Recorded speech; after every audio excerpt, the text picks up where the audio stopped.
So, good morning everyone. So, karon first day of school. So, sayod kay ta nagmata, nag-prepare ta og balon sa atong anak, nagluto kog fried chickens, of course, kay kuan man first day kailangan bongga jud iyang mga balon. So, gi-prepare na nako ang iyang mga gamit, kaniyang balon sa tubig kay syempre need nila og tubig sa school. Yang kana akong tumbler dira na sa akong shop na ko gipalit og kani akong balunan diya sa akong shop. I-link lang nako ang iyang nala na siya diya sa may basket icon. So kay siya namahaw man siya, ako mamahaw pug kog apple. So need na ko magkaon og apple every morning. So nakapustura na siya mo daw niya gustong suoton. Then kaniyang bag, akong yang bag na na diya sa akong yellow basket. So ako na siyang gihatod sa eskwelahan. So kuan kayo, grabe kayo ang sagbot diri sa among lugar.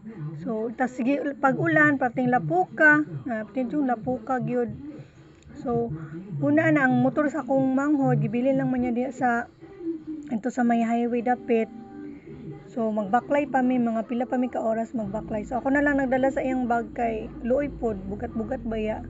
So pati pa namong daghanang naagian yung mga lapok. So abot kami sa gi-parkingan sa akong manghod sa iyang motor. So padulong nami ana mag-adto og eskwelahan. So paadto nami.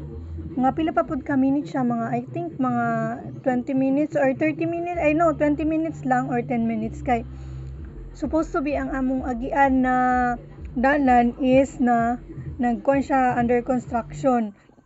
So kailangan namo mag tuyok ay may nga dalan. So di ba makita niyo grabe ka lapok.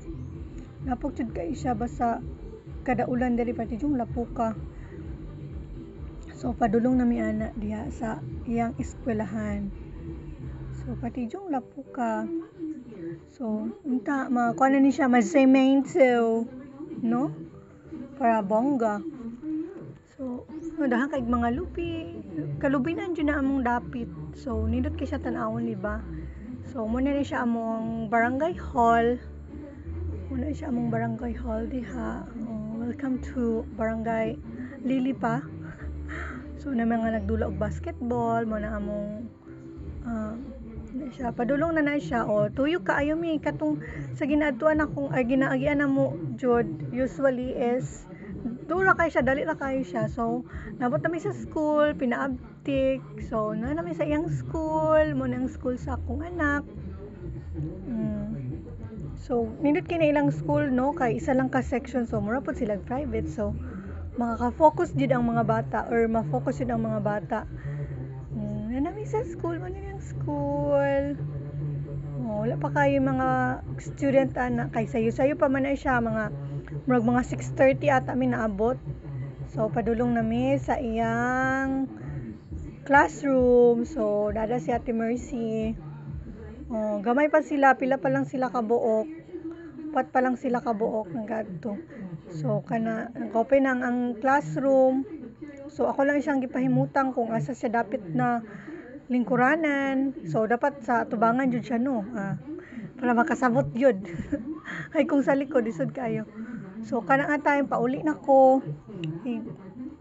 Kaya naman niya kay grade 5 naman siya.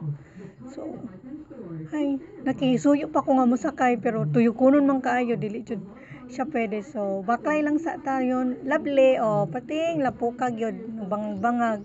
So actually ang among kalsada diri butas-butas, ay dili bangag siya, na siya simentado, na dili simentado, pero puhon masimentado na siya tanan.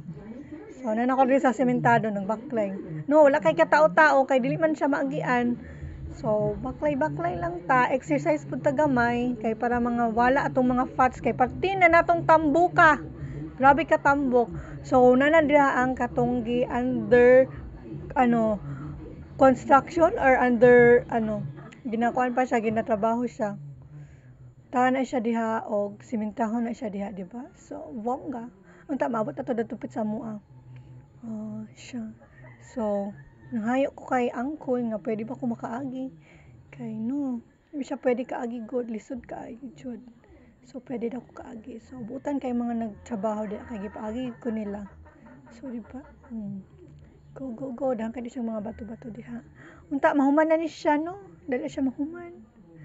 Kay para makadili na tuyo kayo mo agian. Pero daghan man ata na sila magtrabaho di. So dali na siya mahuman guys. Di ba? Sa mo sila nindot kini ilang balay da kay naay kanang kuan marag na grotto. Grotto ba na siya na shrine. So dat kay siya. So diri na lang kutobs. Bye. Pauli na ko.